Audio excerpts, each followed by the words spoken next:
Уште една убедлива победа на Вардар во првенството на Македонија. Во петтото коло црвено-црните ја совлада екипата на Македонија Ѓорче Петров со 4:0, иако на полувремето вардарци имаа само минимална предност. Триумфот можеше да биде поубедлив доколку беа искористени шансите во финишот на првиот и вториот дел. Со овие 3 бода црвено-црните ја забележа и четвртата победа поред во домашниот шампионат. Прв по голот на Македонија Ѓорче Петров се закани Велковски. Во 10-та минута по центаршутот на Хамбарџумјан, Велковски со глава се обиде, но млако, и тоа беше лесна топка за голманот Кандикјан. Само минута подоцна Јасир Асани, минен из одбраната на Македонија, излезе сам, меѓутоа шутираше непрецизно.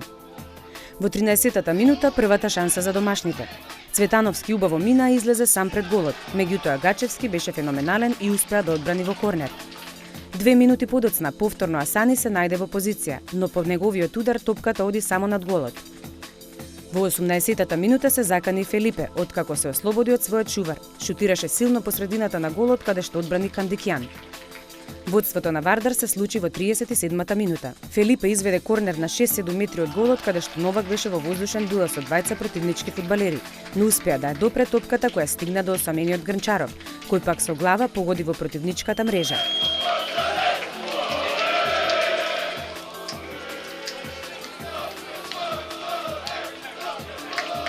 Две минути после водечкиот гол и обид на Којашевиќ, кој оди право во рацете на голманот на Македонија. Во 44-та минута, по асистенцијата на Глигоров, Хамбарџумјан се најде осамен пред голот на противникот, чиј удар заврши над голот. Во судиското на дополнување од првиот дел, Боарето после акцијата со Велковски се најде сам пред голот, меѓутоа неговиот обид беше одбранет од страна на Кандикјан. На стартот од второто полувреме Хамбарџумјан имаше обид и од слободен удар, и повторно над голот. Во 70-та минута нова шанса за Вардар. После долгата акција во завршница се најде Глигоров кој што од 17 метри шутираше. Топката отиде крај голот. Во истата минута обити на Спировски одречи се истата позиција, меѓутоа само во рацете на Кандикјан. Во 73-та минута конечно втор гол во мрежата на Македонија. Николов, откако ја изнесе топката од својата половина, асистираше до Боарето, кој што излезе сам пред голот и шутираше прецизно во долниот лев агол.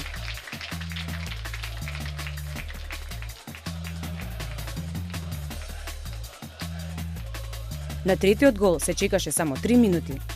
Петар Петковски доби топка од Боарето на левата страна, а младиот фудбалер асистираше до Николов, кој што со силен удар од волеј донесе водство на Вардар од 0:3.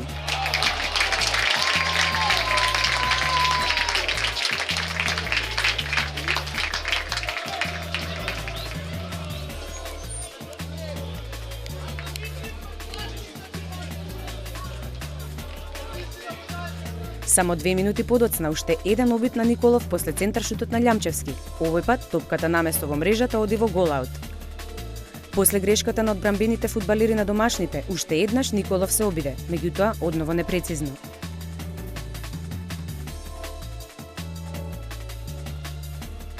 Во 83-та минута центрира Хамбарџумјан од десната страна, а Петковски од прва шутираше за малку крај голот. Во 85-та минута беше поставен конечниот резултат на средбата. Акција која ја почна Хамбарџумјан, по десната страна додаде до Николов кој што од прва асистираше до Глигоров, а искусниот играч за врска ја затресе мрежата на домашните.